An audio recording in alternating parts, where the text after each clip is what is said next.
அனைவருக்கும் வணக்கம். இன்றைக்கி நம்ம சேனலில் என்ன வீடியோ அப்படின்னா ஒரு ஸ்வீட் ரெசிபி தாங்க. அதாவது மைதா மாவு வச்சு ஒரு சூப்பரான ஸ்வீட் ரெசிபி தான். வாங்க அது நம்ம எப்படி செய்கிறதுன்னு பார்க்கலாம். இங்கே பாருங்கள், நான் ஒரு 1.5 பவுல், இந்த பவுலுக்கு 1.5 பவுல் அளவுக்கு மைதா மாவு எடுத்துருக்குறேன். இங்கே பாருங்கள், 1.5 பவுல் அளவுக்கு மைதா மாவு எடுத்துருக்குறேன். எடுத்துட்டு அது கூட கொஞ்சமாக உப்பு சேர்த்துக்கோங்க. அதுக்கு பிறகு கொஞ்சமாக மஞ்சள் தூள் சேர்த்துக்கோங்க. சேர்த்து ரெண்டையுமே இப்போ நல்லா மிக்ஸ் பண்ணி விட்டுக்கோங்க. மஞ்சள் உப்பு எல்லாமே ஒன்றா சேர்ந்த மாதிரி எல்லாத்தையுமே நல்லா இப்படி கலந்து விட்டுக்கோங்க.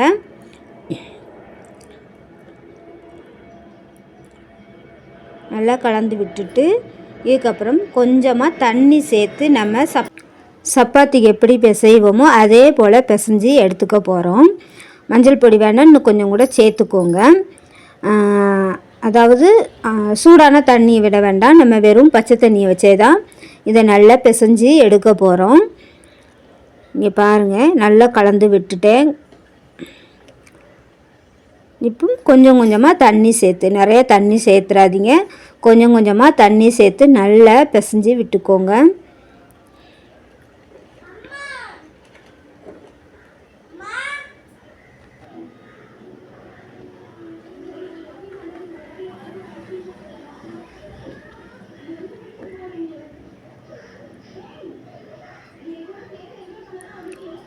சப்பாத்தி மாவுக்கு நம்ம எப்படி பிசைவோமோ அதே போல் பிசைஞ்சிக்கோங்க. ரொம்பவும் தண்ணியாக இருக்கக்கூடாது. தண்ணி ஆயிடுச்சுன்னா இன்னும் கொஞ்சம் கூட மாவு சேர்த்து நல்லா பிசைஞ்சி எடுத்துக்கோங்க. இப்போ நான் எல்லாத்தையும் நல்லா பிசைஞ்சிட்டு காட்டுறேன் பாருங்கள். இங்கே பாருங்கள், இந்த அளவுக்கு நல்லா பிசைஞ்சி எடுத்துக்கோங்க. இங்கே பாருங்களேன், நல்லா கையை வச்சு நல்லா அழுத்தம் கொடுத்து பிசைஞ்சி எடுத்துக்கோங்க. பார்க்கவே தெரியும் எப்படி இருக்குது அப்படின்னு. இந்த அளவுக்கு இருந்தாலே போதும். இப்போ இதை நம்ம என்ன பண்ண போகிறோம் அப்படின்னா 4 பாகமாக பிரிக்க போகிறோம். 4 பாகமாக பிரித்து எடுத்துக்க போகிறோம்.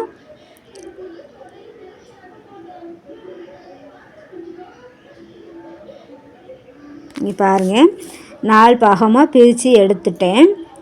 இப்போ இது பண்ணுறதுக்கு நம்மளுக்கு சர்க்கரை பாகு தேவை. இப்போ அதையும் நம்ம ரெடி பண்ணிடலாம். இப்போ 1.5 கப்பு அளவுக்கு நான் இந்த மைதா மாவு எடுத்துருந்தேன் இல்லையா, இப்போ அதில் 1 கப்பு அளவுக்கு நம்ம சர்க்கரை எடுத்துக்கலாம். எடுத்து கொஞ்சமாக தண்ணி சேர்த்து நல்லா பாகுபதம், அதாவது ஒரு கம்பி பதம் வரணும். அந்த அளவுக்கு நம்ம நல்லா கொதிக்க விட்டு எடுக்க போகிறோம். கொஞ்சமாக தண்ணி சேர்த்துக்கோங்க. தண்ணி சேர்த்து நல்லா சர்க்கரை நல்லா கரைஞ்சி ஒரு கம்பி பதம், ஒரு அரை கம்பி பதம் வந்தால் கூட போதும். அந்த அளவுக்கு வர்ற அளவுக்கு நம்ம வச்சு எடுத்துக்கணும்.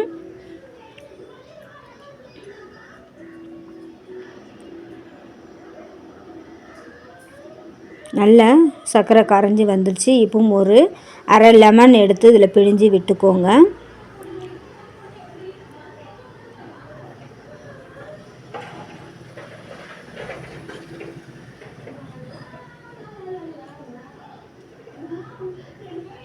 எடுத்துட்டு நம்ம இப்போ கம்பி பதம் வந்திருக்கா அப்படின்னு செக் பண்ணி பார்க்கலாம். கம்பி பதம் வரலை அப்படின்னா இன்னும் கொஞ்சம் நேரம் விட்டுக்கோங்க. சரி, அரை கம்பி பதம் வந்துருச்சு அப்படின்னா அப்படியே விட்டுருங்க. இங்கே பாருங்கள்,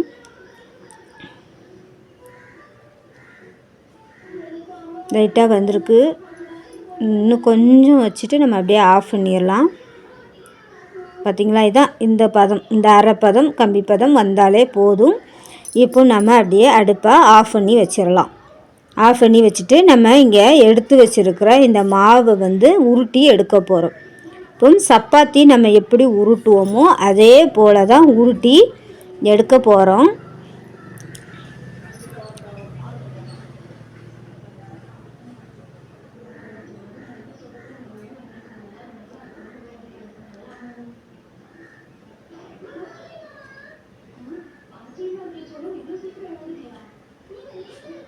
நான் ஒரு கையில் மொபைலை பிடிச்சிட்டு எடுக்கிறதுனால என்னால் உருட்ட முடியலை.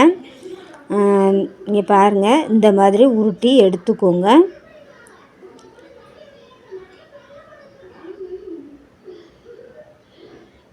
நான் பாப்பா வீடியோ எடுக்கிறதுக்காக பாப்பாவை கூப்பிட்ருந்தேன். அவள் தான் எடுத்துகிட்ருக்கா. ஆனால் அவளுக்கு வந்து பிடிக்கலை எடுக்கிறது. ஐயோ நான் போகிறேன்னு சொல்லிட்டே இருந்தா. அதனால் இங்கே பாருங்கள், நானே அப்படியே ஊற்றிட்டுருக்குறேன். கொஞ்சம் நல்ல சப்பாத்தி மாவுக்கு எப்படி உருட்டுவோமோ அதே போல் உருட்டி எடுத்துக்கோங்க. ரொம்ப லைட்டாகவும் உருட்ட வேண்டாம், ரொம்ப கெட்டியாகவும் உருட்ட வேண்டாம். நார்மலாக நம்ம உருட்டி எடுத்துக்கணும். இந்த அளவுக்கு உருட்டினா போதும். இப்போ மீதி இருக்கிற 3 அந்த பால் எடுத்து வச்சுருந்தோம் இல்லையா, அந்த மைதா மாவு, அதையும் அதே போல் உருட்டி எடுத்துக்கலாம்.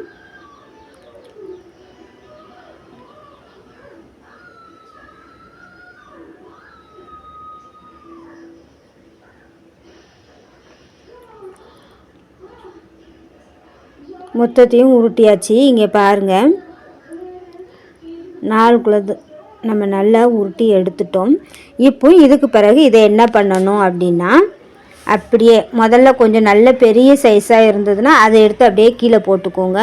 போட்டுட்டு நெய் எடுத்துக்கோங்க. நெய் இல்லைன்னா எண்ணெய், நெய் இல்லை அப்படின்னா எண்ணெய் சேர்த்துக்கோங்க. நெய் இருந்தால் நெய் சேர்த்துக்கோங்க, அது வாசனை நல்லாயிருக்கும். இப்போ முதல்ல இதை எடுத்து நம்ம போட்டுக்கலாம். போட்டுட்டு அதுக்கு மேலே வந்து நெய் சேர்த்து தடவிக்கோங்க. எல்லா பக்கமும் நல்லா படுற மாதிரி தடவிக்கோங்க. தடவிட்டு அதற்கு பிறகு அதுக்கு மேலே நம்ம இப்போ என்ன பண்ண போகிறோம் அப்படின்னா, எடுத்து வச்சுருக்கிற மைதா மாவை அதுக்கு மேலே அப்படியே தூவி விட போகிறோம். மைதா மாவு வந்து நம்ம எக்ஸ்ட்ரா கொஞ்சம் வச்சிக்கணும். மொத்த மாவையும் போட்டு அப்படியே பிசைஞ்சிடக்கூடாது. ஏன்னா மாவு வந்து நம்மளுக்கு உருட்டும் போது தேவைப்படும். இங்கே பாருங்கள், போட்டு இதை லைட்டாக அப்படியே தடவி விட்டுக்கோங்க. அதற்கு பிறகு அதுக்கு மேலே நம்ம உருட்டி வச்சுருக்கோம் இல்லையா இன்னொன்று அந்த ரவுண்டு, அதை எடுத்து இது மேலே வச்சுக்க போகிறோம். இதை அப்படியே அது மேலே அப்படியே வச்சுக்கோங்க. வச்சுட்டு இதுக்கு மேலேயும் நம்ம என்ன செய்ய போகிறோம் அப்படின்னா, மறுபடியும் நெய் சேர்த்து தடவி விட்டுக்க போகிறோம். இதே போலவே தான் 4 அந்த பிசைஞ்சு வச்சுருக்கோம் இல்லையா, அந்த 4 குள்ளதையுமே இதே போல் செஞ்சு நம்ம எடுத்துக்க போகிறோம். நெய் தடவி அதுக்கு மேலே மாவு சேர்த்து, நெய் தடவி அதுக்கு மேலே மாவு சேர்த்து அப்படி நம்ம செய்ய போகிறோம். இங்கே பாருங்கள், இது எதுக்காக இந்த நெய் சேர்க்குறோம் அப்படின்னா, 4 குள்ளதையும் ஒட்டிக்கணும் அப்படின்னு. எதுக்காக மாவு சேர்க்குறோம் அப்படின்னா, ஒட்டியும் ஒட்டாமலும் இருக்கணும். அதாவது ஒட்டி இருக்கணும், ஆனால் கொஞ்சம் நல்ல கேப்பும் விடணும். அதுக்காக தான் இப்படி செய்தோம். இப்போ 2வது இது போட்டாச்சு. அதுக்கப்புறம் இந்த சப்பாத்தி இது மாதிரி போட்டிருக்கோமோ அதை அப்படியே மேலே வச்சுக்கலாம். 3வதுக்குள்ளது வச்சாச்சு. அதுக்கு மேலேயும் அதே போல் நெய் சேர்த்து தடவி எடுத்துக்கோங்க.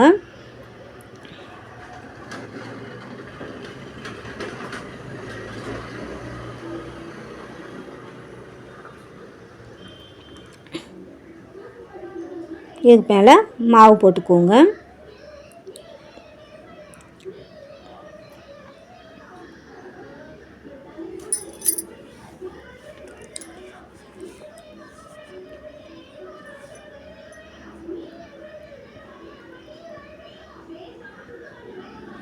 இப்போ கடைசியாக இருக்க அந்த ஒரு குள்ளதையும் இது மேலே அப்படியே வச்சிடலாம். நல்லா மாவு சேர்த்து தடவி விட்டுட்டு லாஸ்ட்டாக நம்ம ஒன்று பிசைஞ்சு உருட்டி வச்சுருந்தோம்ல, அதையும் இது மேலே அப்படியே போட்டுடலாம். இப்போ அவ்வளோதான். இப்போ எல்லாத்தையும் சேர்த்து வச்சு லைட்டாக உருட்டணும். அதாவது ரொம்ப அழுத்தி உருட்டக்கூடாது, கொஞ்சம் லைட்டாக நம்ம உருட்டி எடுத்துக்கணும்.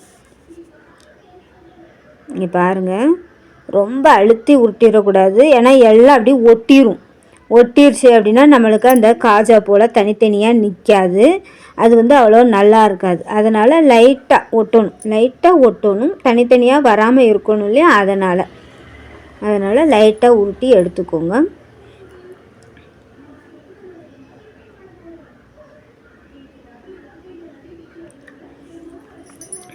இப்போ இதை வந்து நம்ம ரோல் பண்ணணும். நான் ரோல் பண்ணும்போது வீடியோவை ஆன் பண்ணாமல் விட்டுட்டேன், அதனால் ரோல் பண்ணதை காட்டல. இதே போல் எல்லாத்தையுமே ரோல் பண்ணி அப்படியே ஒரு குளத்துலேருந்து அப்படியே குட்டி குட்டியாக மடக்கி மடக்கி அப்படியே ரோல் பண்ணி எடுத்துக்கோங்க. ரோல் பண்ணி எடுத்துட்டு இந்த சைடில் இருக்குது பார்த்திங்களா, அது வந்து அடுக்காக இருக்காது, அதனால் அதை கட் பண்ணி அப்படியே தூர எடுத்துருங்க. எடுத்துட்டு நம்ம இதை என்ன பண்ண போகிறோம் அப்படின்னா, ஒரு சின்ன சின்ன பீஸாக போட போகிறோம். இந்த அளவுக்கு இந்த குட்டி குட்டியாக குட்டி குட்டியாக இப்படி ஒரு பீஸ் போட்டு நம்ம எல்லாத்தையுமே எடுக்க போகிறோம்.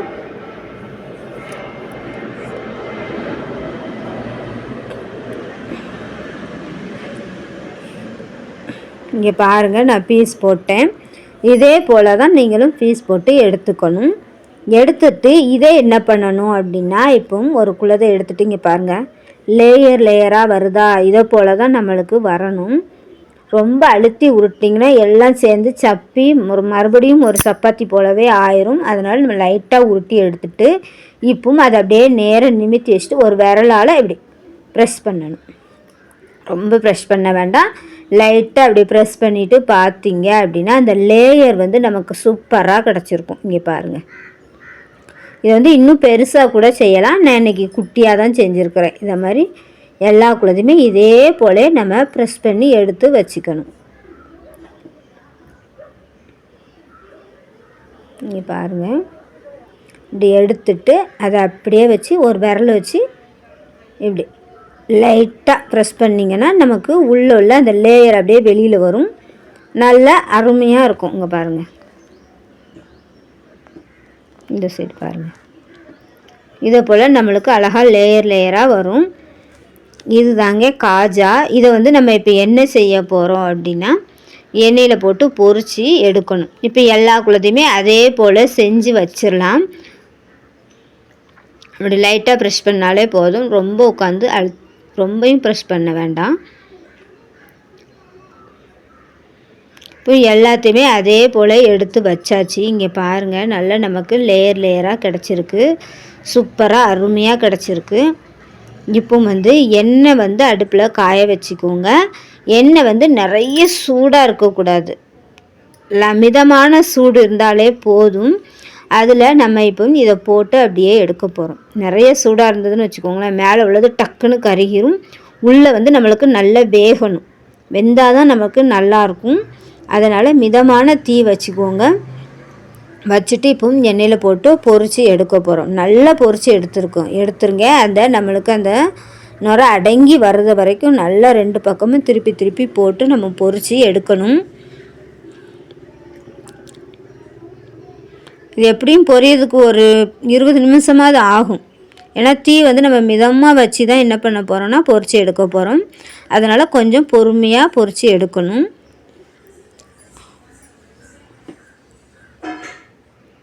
ஒரு பக்கம் வெந்துருச்சுன்னா அப்படியே திருப்பி போட்டுக்கோங்க. அப்படியே திருப்பி போட்டு பொரித்து எடுத்துக்கோங்க.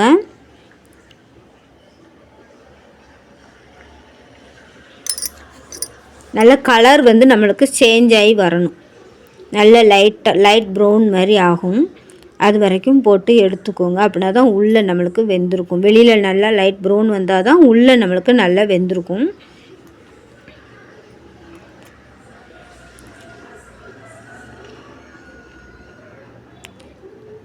இங்கே பாருங்கள், நான் பாகு கொஞ்சம் சூடு பண்ணிக்கிட்டேன். கொஞ்சம் ஏலக்காப்பில் போடலை, அதனால் 2 ஏலக்காய் தட்டி போட்டுக்கோங்க. அப்படின்னா தான் நல்லாயிருக்கும், வாசனையாக இருக்கும் சாப்பிட்றதுக்கு. கொஞ்சம் கெட்டியாக ஆயிடுச்சு அப்படின்னு தெரிஞ்சதுன்னா கொஞ்சம் தண்ணி சேர்த்துக்கோங்க. தண்ணி சேர்த்து நல்லா இது மேலே கிளறி விட்டுக்கோங்க. இங்கே பாருங்கள், லைட் ப்ரௌன் கலர் ஆயிடுச்சு.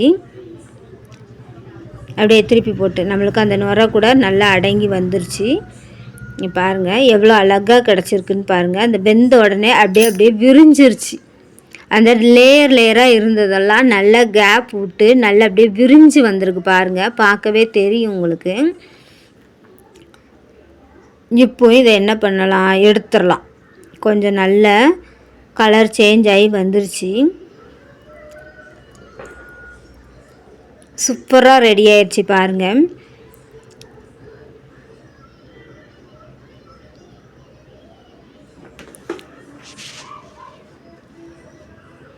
இந்த அளவுக்கு வந்து நம்மளுக்கு கலர் சேஞ்ச் ஆகி வரணும். அப்படின்னா தான் உள்ளே வந்து நல்லா வேகும். இப்போ வந்து இது உங்களுக்கு மஞ்சள் கலர் இல்லை, வேறு ஏதாவது கலர், ரெட் கலர் வேணும், ஆரஞ்சு கலர் வேணும் அப்படின்னு நினச்சிங்க அப்படின்னா, இப்போ ரெட் கலருக்கு வந்து பீட்ரூட் கலர் சேர்த்துக்கோங்க. சேர்த்து நீங்கள் செஞ்சிங்கன்னா அதோட கலர் இன்னும் ரெட் கலராக கிடைக்கும். இப்போ அவ்வளோதான். நம்ம இதை எடுத்து அப்படியே சர்க்கரை பாகில் போட்டுடலாம். போட்டுட்டு ஒரு 10 நிமிஷம் வரைக்கும் வைக்கணும். ஏன்னா கொஞ்சம் அதில் வந்து ஊறணும். சர்க்கரை பாகில் லைட்டாக ஊறி உள்ளேலாம் போகணும் சர்க்கரை பாகு. அதனால் ஒரு 10 நிமிஷம் அப்படியே கிளறி விட்டுக்கோங்க. கிளறி விட்டு அப்படியே 10 நிமிஷம் வச்சுக்கோங்க.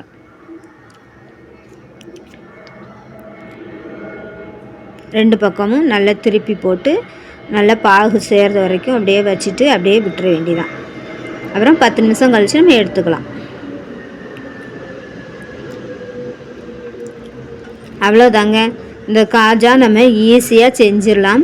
வீட்டில் எப்படி சப்பாத்தி மாவு நம்ம மாவு பிசைவோமோ அதே போல் மாவு பிசைஞ்சு அதே போல் உருட்டி ஒன்று மேலே ஒன்று வச்சு மறுபடியும் உருட்டி ரோல் பண்ணி எடுக்க போகிறோம். அவ்வளோதான். ரொம்ப ஈஸியாக நமக்கு இந்த ஒரு ஸ்வீட் ரெசிபி செஞ்சு முடிச்சிடலாம். இதை நீங்கள் இதை போல் செஞ்சு கொடுத்தீங்கன்னா குழந்தைங்க விரும்பி சாப்பிடுவாங்க. ஏதாவது ஃபங்க்ஷன் அப்படின்னா இதை போல் செஞ்சு வச்சிங்கன்னா எல்லோரும் வித்தியாசமாக இருக்குது அப்படின்னு சொல்லி நல்லா விரும்பி சாப்பிடுவாங்க. இப்போ நம்ம மீதம் எடுத்து வச்சுருக்கிற அந்த ரோல் அதையும் எடுத்து அப்படியே போட்டுடலாம்.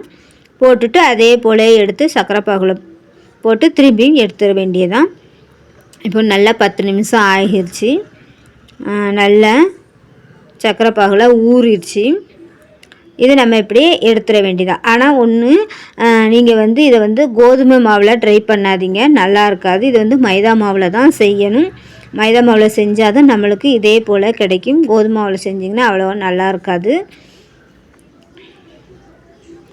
அவ்வளோதான். நம்ம இப்போ அப்படியே சர்க்கரை பாகுலேருந்து எடுத்துடலாம்.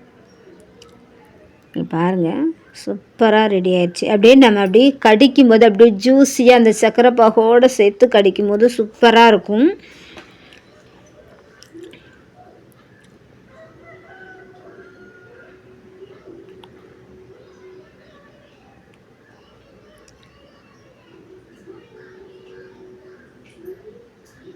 பாருங்கள், எல்லாத்தையுமே எடுத்தாச்சு.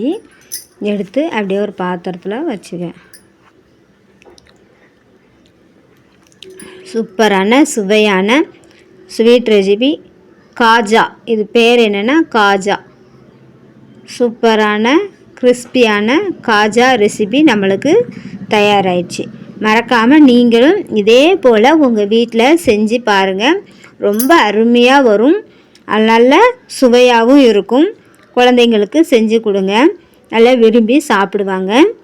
இந்த ரெசிபி உங்களுக்கு பிடிச்சிருந்தது அப்படின்னா நம்ம சேனலுக்கு சப்ஸ்கிரைப் பண்ணிடுங்க, லைக் பண்ணிடுங்க.